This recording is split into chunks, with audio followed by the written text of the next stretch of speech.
profe, somos el grupo 2 y vamos a hablar sobre el epígrafe 3, que trata sobre la introducción a la inferencia estadística. La inferencia estadística es un conjunto de métodos que permiten hacer afirmaciones o decisiones sobre una población a partir de una muestra de datos y se centra en la formulación y prueba de hipótesis estadísticas relacionadas con parámetros poblacionales desconocidos. Hipótesis y contraste de hipótesis.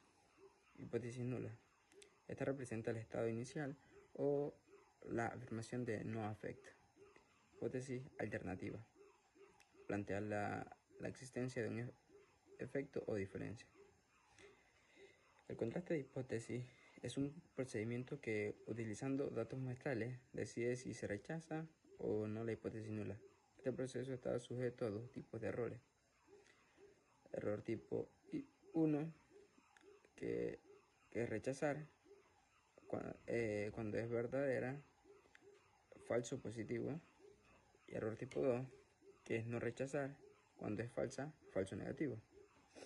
Estos errores están relacionados con significancia estadística y la potencia del test.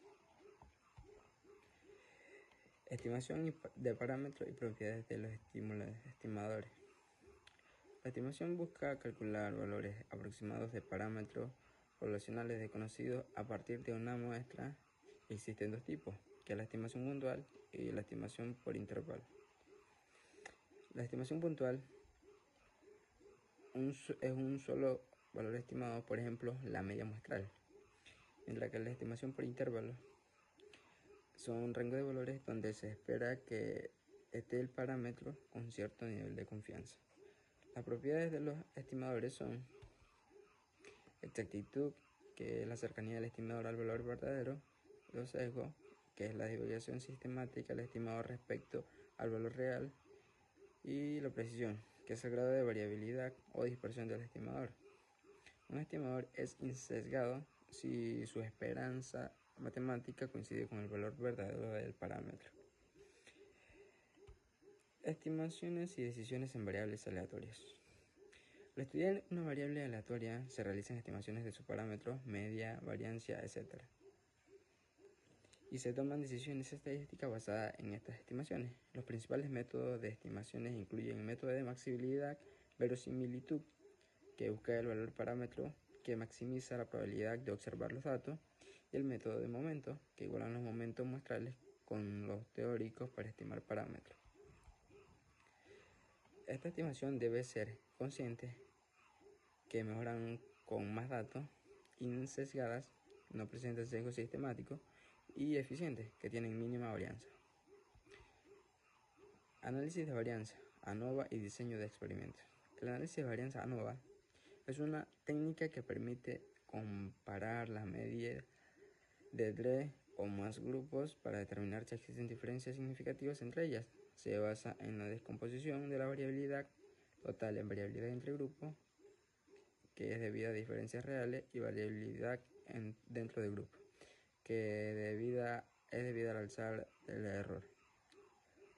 Los diseños experimentales completos, factoriales, bloques, permiten organizar la recolección de datos para controlar variables y mejorar la validez de sus conclusiones. Organización la compañera Ana.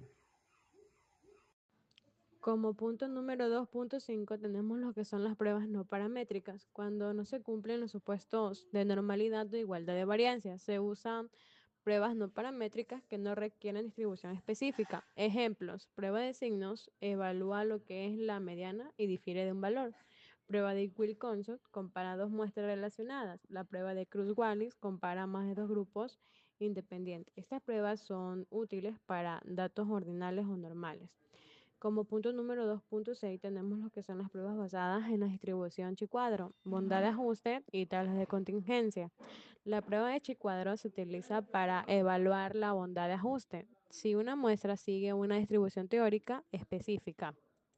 Analizar la independencia o asociación de tablas de contingencias, que son los datos categóricos cruzados. Permite determinar si las frecuencias observadas difieren significativamente de las esperadas bajo la hipótesis nula. Como punto número 2.7 tenemos lo que es la comparación de pruebas de dos muestras que no siguen una distribución normal.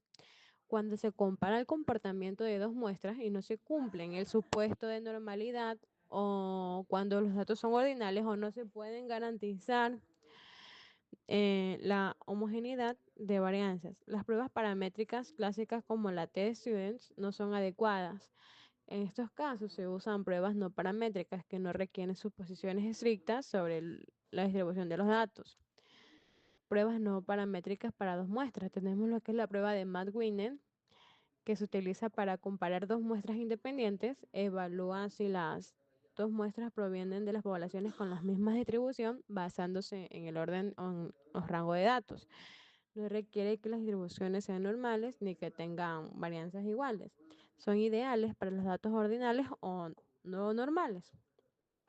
Como punto número 2 tenemos lo que es la prueba de Wilcoxon, que para muestras pareadas se aplica cuando las de dos muestras son independientes relacionadas, por ejemplo, mediciones antes y después en el mismo grupo. Compara las diferencias en pares de observaciones considerando sus rangos. Sirve para evaluar cambios o efectos en medidas repetitivas sin asumir normalidad. Estas pruebas devuelven un valor P que indican la significativa estadística, una probabilidad menor que a 0.5. Generalmente sugiere que hay diferencia significativa entre dos muestras. Como punto número 2.8, comparación de pruebas de más muestras que no siguen una distribución normal. Cuando se desea comparar tres o más muestras independientes, no se cumple el supuesto de normalidad. Se utilizan pruebas no paramétricas diseñadas para situaciones con múltiples grupos.